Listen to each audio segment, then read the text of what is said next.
Man, another week of college basketball is in the books. Man, the parity in college basketball these days is at an all time high.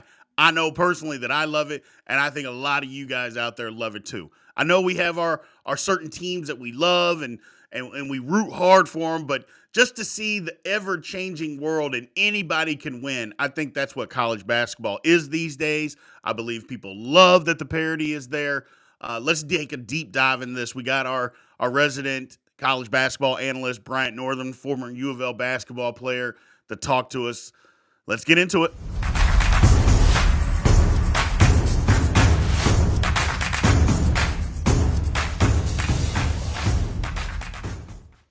All right, man. Another crazy week in college basketball. Up, down, number one teams lose. It's just really, really competitive. You know the the landscape of college basketball right now. I love it. I know there's a lot of people that don't like it, Brian. And again, thank you for joining us, man. I know Thank there's a you for lot of having me. people that don't like that there's no dominant team, but for me, I think it's great. I think the parity is absolutely wonderful. What do you think, man? Who wants to watch a movie when you know everything that's going to happen in the movie? You know what's going to happen at the end, you know what's going to happen at the middle. That's boring. This Absolutely. is the movie with the unexpected twists and turns, and we didn't know that this person was going to die, or we didn't know who done it at the end. This is all of that mystery and all of that surprise you want in sports. The parody is absolutely great for sports. This number one team gets beat. This unranked team beats this team at, at, at their home court. We need that to keep you viewing. It keeps you on the edge of your seat. It keeps you watching and entertained because the unexpected is happening. It's great for Absolutely. sports. Absolutely. Couldn't have said it any better, my man. Couldn't have said it any better. Couple of things. First off, we see this sort of thing every single year.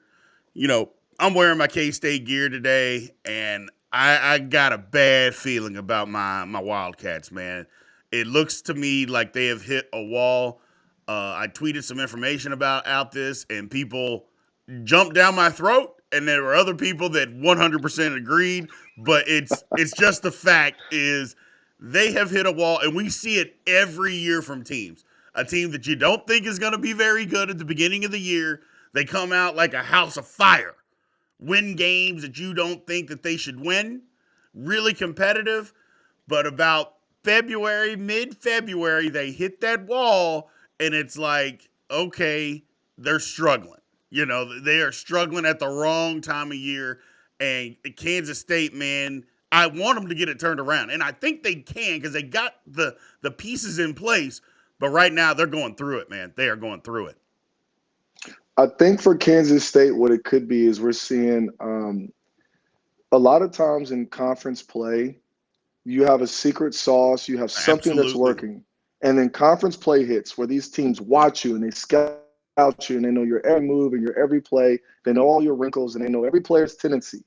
And they are able to stop the things that worked well early in the year.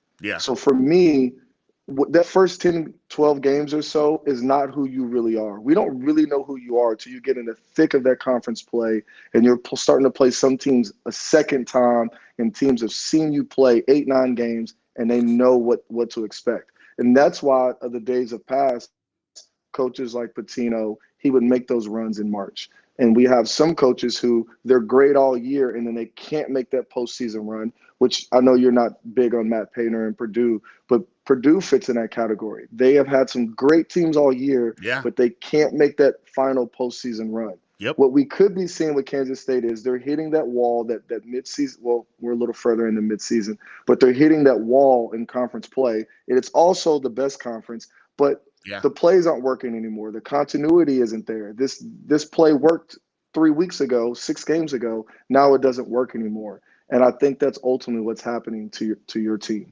Yeah, it's and that is what's happening because they're basically they're not cohesive on offense. Now, the one thing that you could usually, well, I say usually, they're a pretty good defensive team all year, and that hasn't been the case the last, I don't know, 2.5, 3 weeks. They've just been getting by, and they've won a few games. But I think what you're saying is right, man. Teams have seen them. They've seen them once, and now this is the second time around, and teams are like, you know what, we're taking this away from you. Do you have a counterpunch? And right now, they just don't have that You counterpunch. guys So, may have peaked too early, man. You guys yeah, may have peaked too early. 3 weeks ago, you guys were a top 10, top 18. Now absolutely. you had that big win against Kansas, and we have not seen that same Kansas State team since that Kansas win. Yeah, yeah, they're different. They're like I said, they're going through it.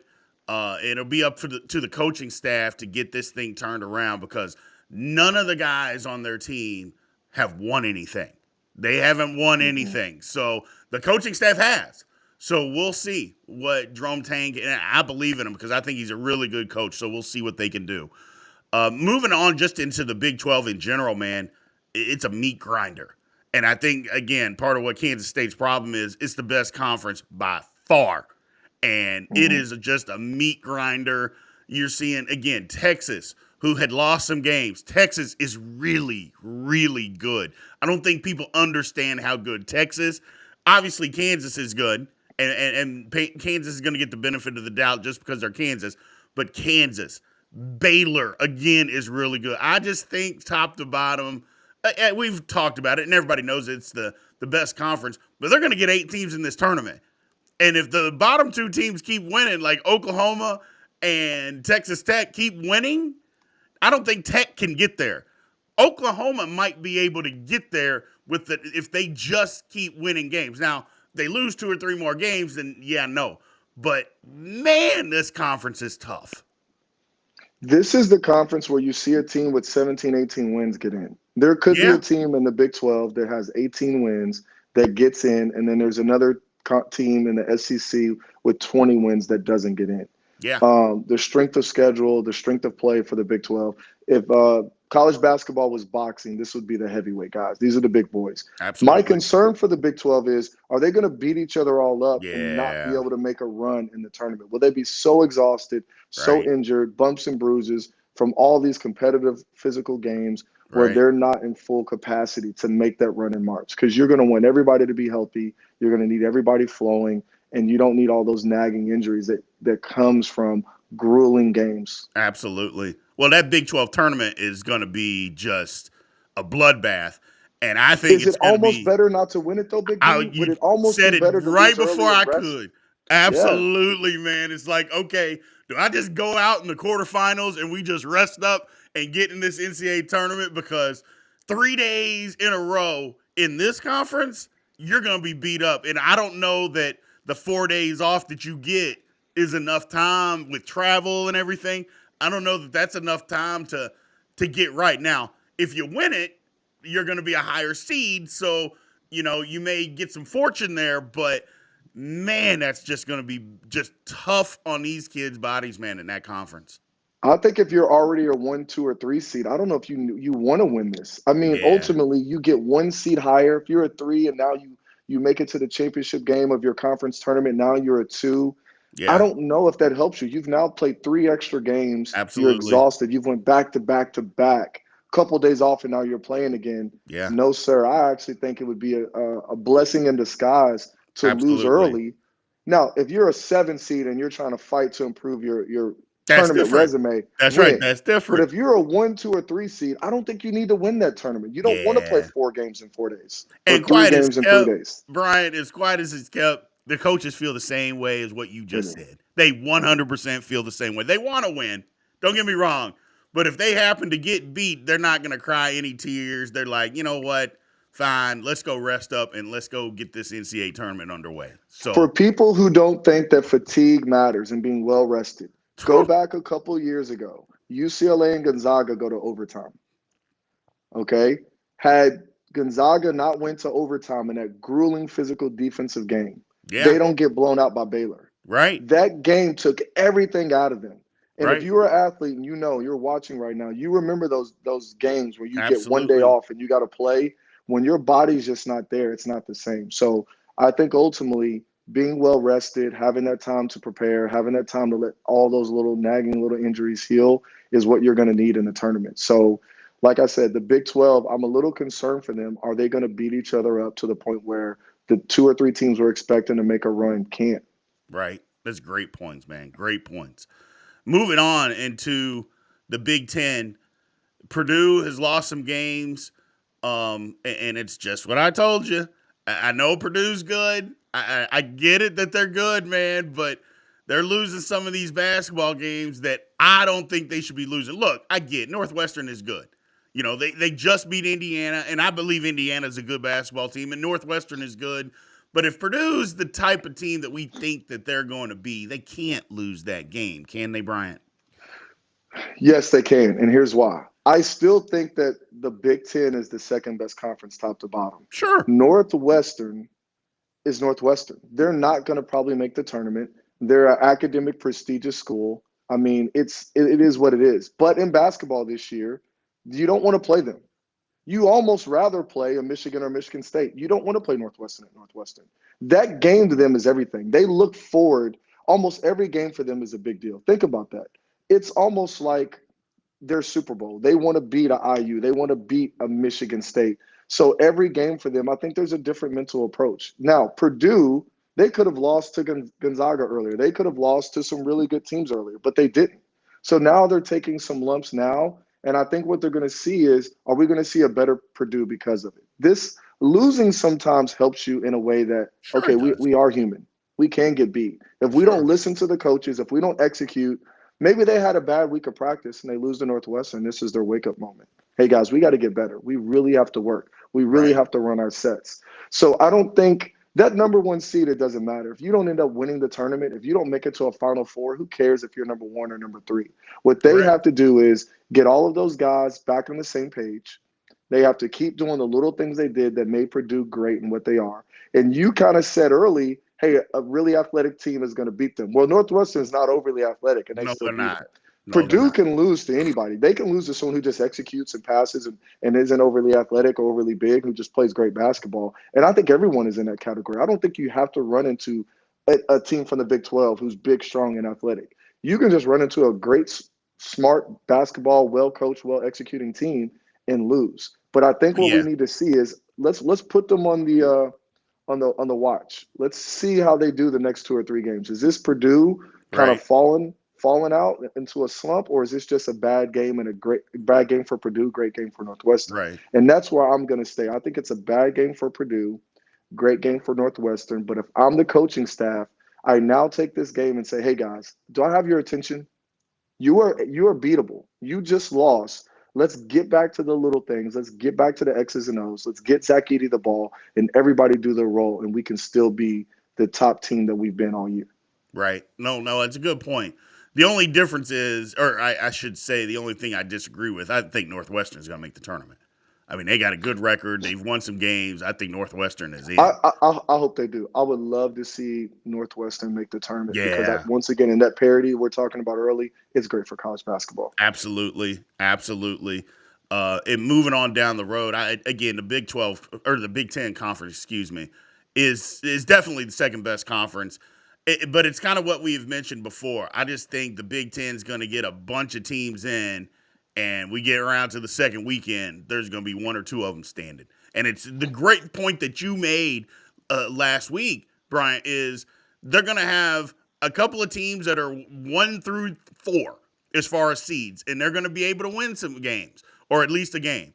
But they're going to have the majority of that conference is going to be 7 through 12, and they're going to run into some teams that are just better than them, and then they're going to Mhm. lose, and then people are going to badmouth the conference. I don't know that you should do that, especially in a year of so much parity. I don't think that that is necessarily fair because usually people will just beat up on the Big Ten when that happens. With so much parity in college basketball, I don't think that's necessarily fair this particular year. I agree with you there. I do. I think it's hard not to, though, right? When you get down Sure. to the Sweet 16 and there's only 2 teams left from a conference who was supposed to be the best conference, it's hard to ignore and say, I thought the Big Ten was so great. Right. Here's 4 teams left in the SEC or 4 teams left in the Big 12. And there's the Big Ten again with just 2 teams in the Sweet 16. I think what we can look at is who is really representing the Big Ten. From top to bottom, we see that even their seventh, eighth, and ninth team are really solid. And that's why I picked them as the second best conference, because I'm not looking at the top 2 or 3 teams in the Big Ten. If that's the case, the SEC's top 2 or 3 teams are right there as well. from top to bottom, I like what the Big Ten is doing. I don't expect 5 or 6 teams to make a long run or make the Elite Eight or even the Sweet 16 because it just never happens. You always Right. see 1 or 2 teams representing the conference well, and they make a run, and then everybody else they run into a buzzsaw. They get a bad matchup. They're a 6 seed going against a 3 seed, and they just happen to get beat by somebody who's better or playing better. Absolutely. Absolutely. Moving on. Look, I think my secret may be out on Marquette. I was saying that they were going to be a sleeper team that nobody's talking about. Well, they keep winning, and now people are talking about them. Marquette has an opportunity here to do some damage in this NCAA tournament. You knew they were going to be well coached. I mean, Shaka Smart is a great basketball coach. It didn't work out at Texas, but there's a lot of people that go to Texas and things don't work out the way that I just think it was the wrong fit. He went there. Hey, they're throwing a bunch of money at you. Of course you go. But Hmm. this and Marquette, not saying that he can't coach at that level. Marquette and the Big East might be a little bit of a step down, but Marquette is playing some good basketball, man. They're going to be something. People are going to have to deal with them when it comes tournament time. They kind of remind me of the Xaviers of the past, where they're, Yeah. when Xavier was in the A10, but they'd still Yes. get a 3 seed, That's right. or a 4 seed. This Marquette team is going to be, in my opinion, a 3 or a 4 seed, and they're going to be a team that's going to be dangerous that you don't want to play. Absolutely. And they're not sneaking up on anybody. No, not anymore. People know who they are. People know what they can do. The Big East is the real deal. Mm-hmm. Marquette isn't going to sneak up on anybody. Whoever plays them in the tournament is going to be very, very well prepared for these group of guys. No one sneaks up on anyone anymore. No. When I played 20 years ago, you had Creighton's and Gonzagas and Butler. I lost to Butler my junior year. We were a 4 seed. They snuck up on us. Those days are of the old. There's too many ESPN Plus and ESPN News and ESPN this and ESPN that. You can watch a game, tune in. You can go to YouTube or see highlights anywhere. And this Marquette team, to me, has everything it needs to make an Elite Eight or even a Final Four run. Now, depending on matchups, I might not pick them. I don't love the Big East or love them as much as you do, but this team's legit. Yeah. Yeah, This no, they're team is legit. definitely legit. Another team that they got the big guy back in there, they're playing much better basketball that can shoot the lights out is Creighton. That was my Creighton. team. I love Yeah. Creighton. Preseason, that was my team. Yeah. UConn kind of ran the Big East early on. They got ranked as high as I think 4 or 5. I think Creighton for me was the team who I thought, okay, this is the team in the Big East. They struggled when their big man went out, and even Big B when he first came back, they still weren't winning. They were Correct. taking some lumps. Now they've Correct. caught fire. This is the Creighton team that I was looking for that I Yeah. even saw last year. But this Creighton team, to me, with that size, they're kind of like a poor man's Purdue. That big man is just a hard matchup, and they Hmm. have top to bottom better shooters than Purdue. Purdue Right. relies on 1 or 2 guys to make shots. Everyone in that five, outside of that big man, the other 4 guys on the floor are all knockdown shooters. Right. And they're better athletes than Purdue. Those shooters, those guys are also really, really athletic at Creighton. They're gonna have to be dealt with, man. I'm telling you, Yeah. they're a good basketball team. Again, another team, if you don't dig in and figure out, what's going on, they're gonna destroy your bracket because you're gonna just see Creighton and you're Mhm. gonna look at their record and think, not so much, and they're gonna end up in Sweet 16. So Yes. as we know, matchups are everything. To wrap all this up, a conference that we don't talk that much about because they're way out west is the Pac-12. Do you see anything out there? I mean, Arizona, obviously, and we've talked about them. Arizona is really good. I think UCLA is also really good. Other than those two, is there anything else out there that you think can do any damage in this tournament? I mean, we can talk about some other teams in that conference, but I'm gonna be honest with you. UCLA is probably the best coach in that conference. Mick Cronin is the real deal. He is a defensive-minded coach. He is they're the West Coast version of Virginia.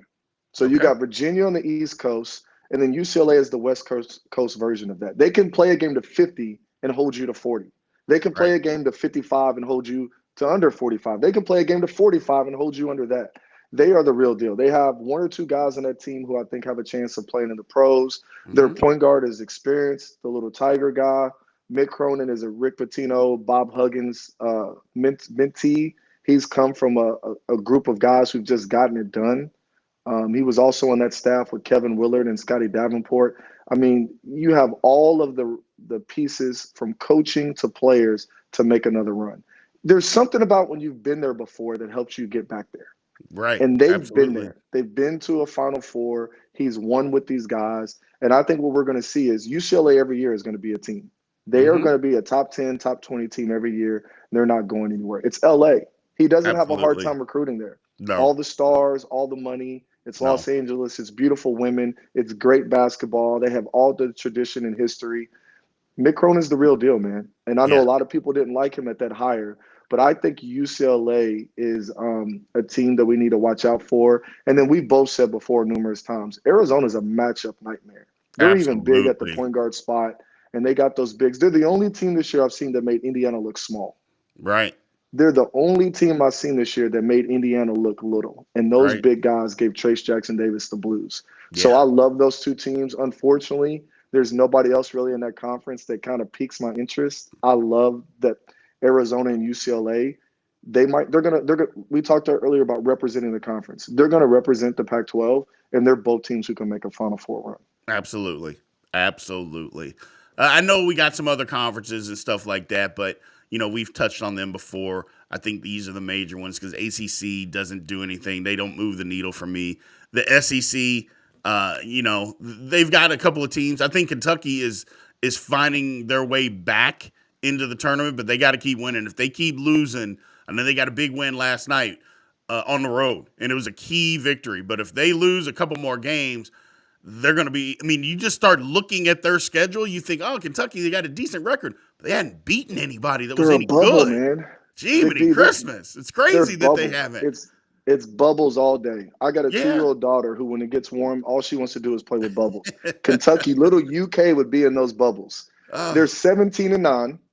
Their next 5 games is Auburn. They got Vandy. They got Arkansas coming up. Okay, they have to play Tennessee again. Now that game is at UK, but who wants to play Tennessee? right. So in these next 5 games, I think they need to win at least two more. Okay, and then they need to win one or two in the conference play. But I think Kentucky's bubble. They're not in. They're not necessarily out. But if you had to start the tournament today, they're more than likely out. They still need to get to 20 wins. Yeah. Beating Arkansas or beating Tennessee would definitely help. Auburn would be a great win, and Florida is a good win. That Mississippi State win for me doesn't mean much. They beat Mississippi State at Mississippi State, but so what? Mississippi State, they're supposed to win that game. Well, They need and to win against Auburn, Arkansas, or Tennessee, and then they need one or two wins in that conference tournament that's before their what fans can get excited. yes. I'm the same way. Everybody was, and I know that technically Mississippi State's a quad one win, but I'm like, come on, man, what are we talking about here? They're not that good of a basketball team. I go, No, Kentucky needs just what you said. They got to beat of the three tough games that they have left: Arkansas, Tennessee, or Arkansas, Tennessee, and Auburn. They got to win two of those games. If they win, because you're not moving the needle. I know Florida's okay, but you're not moving the needle beating well, Florida. they got Vandy too. Vandy And should be. and, They should beat Vandy. That'll get them and into that's another 18 one. wins. But they're not moving the needle beating them, but you got to beat them. You can't lose to somebody like that. If you lose to somebody like that, then you got to sweep all three of those games against Auburn, Arkansas, and Tennessee. So you can't slip up. So I The think they got to committee is win. biased though, B. The committee No, they they are. can't ignore money. They can't ignore blue blood. They can't ignore money. They can't ignore who sells tickets. Who do we turn on the TV to watch? And UK puts people in the seats, and They UK do. fans watch their team. They watch They basketball. do. I'll I give mean, UK fans credit. if it's on the bubble, Kentucky's getting in. There you Just go. like North Carolina. Now you talk about somebody not getting in. North Carolina's not getting in. They're not getting in Mhm. this tournament. Not they're terrible. But you're right. You're 100% right. If Kentucky's on the bubble, you might as well consider them off and in the tournament. So I still think they got to win some of these games coming up though, to be able to make a real push and be solidified in getting in the tournament. I think Uh, it would be cool to see them as a 7 seed. I'm not a Kentucky guy. I would love to see them come in as a 7 seed and I have think to that's fight too their high way though. through it. I think that's too high. I don't think they're So you getting to think that they 7. would be a 9 or 10? Yeah, I don't think they're. I Okay, mean, hey, now then there's even still better. games left. There's still Then games even left, better. so they can change. But I don't think, as of right now, there's no way they're a 7 seed. I would There love ain't to no see them way. as a 9 or 10 seed and have every game Yeah, they're the underdog. That would be fun. Absolutely, absolutely. And see if well, the one thing about it is I think they can put some things together. They got a couple guys hurt. If they get those guys back and they can put some stuff together, I think they're going to surprise a few teams. But we'll see, because this is not the best version of a Kentucky basketball team this year. It just You know isn't. what I love Even more than fully healthy. anything is when Kentucky gets beat and I get to scroll through my Facebook feed and see all the Kentucky fans talk about how bad Calipari is Yes, and how they want him gone. And I'm like, man, my team has won 3 games, and you three. guys, 3 games, and you guys are 17-9 or 16 and And you nine. want the coach And when they fired? lose, I mean, you would think Calipari's never done anything for that program because those fans want him out of They there. want him. They do. They want him fired right now. Yes. It's amazing. And I'm Yeah. thinking, just think back to where you were before Calipari got there. You had a drunk as your head coach in Billy Gillespie. That's who your Mhm. head coach was. Just think back and how bad they were during that time period when he was your head coach. I go, so do you really, really want to go back to that? Or, you know what? Maybe we can have a few years where we're not the most dominant team in college basketball that we actually, that not actually, but you have to fight your way to get to where you're trying to go when you don't have the most talent. Because Kentucky's had the most talented teams a lot of years, and They they have not underachieved. won the national championship. The UK fans have legitimate. I think some of their complaints are legitimate. He has underachieved with the most elite talent. Now he has guys who stay 1 year, 2 years, and leave. His recipe for one and done. It's an NBA factory. We know that. If you Sure, want to go pro in 1 year, you go to UK. It used to be Duke. It is UK. They have more elite players in the NBA than any college team right now. So if you want to go pro, if you want to play on that stage, if you want to go to a college campus and be treated like a king, go to Lexington. UK is that. But with some of these rosters and teams he's had and losing in the second round, Sweet 16 and getting beat, Coach Cal's underachieved. His X and O pedigree, his X and O terrible. coaching is subpar. Yeah, He's not an elite coach in he that is not. aspect. He Okay, is he's not. won a title. He has some players that love him. There's some things he's done at UK that's great. But I'm gonna tell you this much, man. He has underachieved. But to the UK fans who want him fired, who do you get? Who do Yeah, you who do you replace him get? with? And if you Who do can't you replace get? him with someone better, then why get rid of him? I think what you do is you just demand that he change his style of recruiting, change his style of offense, and you keep him because he is bringing in elite players. But can we challenge him to bring in maybe a new assistant coach, change his offensive coordinator, defensive coordinator style type coaching, and maybe say, hey, let me bring in a guy who can help me make this Right. something different. Maybe recruit a guy who's ranked 40th who stays 3 years versus a guy who's ranked fifth and leaves after Absolutely. 1 year. So I start all over. So for me, I think 100%. UK fans are a little obnoxious, but I enjoy reading them argue over how he shouldn't be there. For me, it's fun. Yeah. Well, the thing is, it's going to come to a head sooner or later because Calipari and the AD, Mitch Barnhart, do not get along. So it's going to end. Something's going to happen here, I think, sooner than later because I think Mitch Barnhart is done with Calipari, but he doesn't have the fan support to be. I think he'd fire him if he could do it right now. But he knows that if he does and UK takes a slip, that he's getting fired next. So I mean, but you got to I find a don't way to think he ever gets coexist, fired. man. I think he walks away. I don't think you fire a Coach Calipari. And He's too expensive and you're he's too right. loved. He You're has to right. walk away. They have to make this job unbearable for him. Next year, he has a top tier recruiting class with what does he have? Like 4 of the top 10 guys. I mean, I don't Yeah. know if we've ever Well, I seen think that. He that's what the literally AD is trying to do. I think the AD, when they're not getting all these upgraded facilities that everybody has, UK's not getting that. And I think that's what he's doing is trying to make the job unbearable to where he just walks away so that because he can't fire him. You're right. He can't fire him, but he Cal's wants making to. 10 million a year. They're gonna have a hard time making that $10 million job Just go unbearable. away. That's right. That's right. That's gonna make that hard to walk away from. Well, I appreciate it, man. Thank you again for joining us. I love having these talks, man, and just putting this information out to people, man. It's real good because It's not enough always fun. people, I don't think, talk college basketball in general, and I love college basketball. So I appreciate you taking the time, Brian. Thank you, Big B. I appreciate you. Uh huh.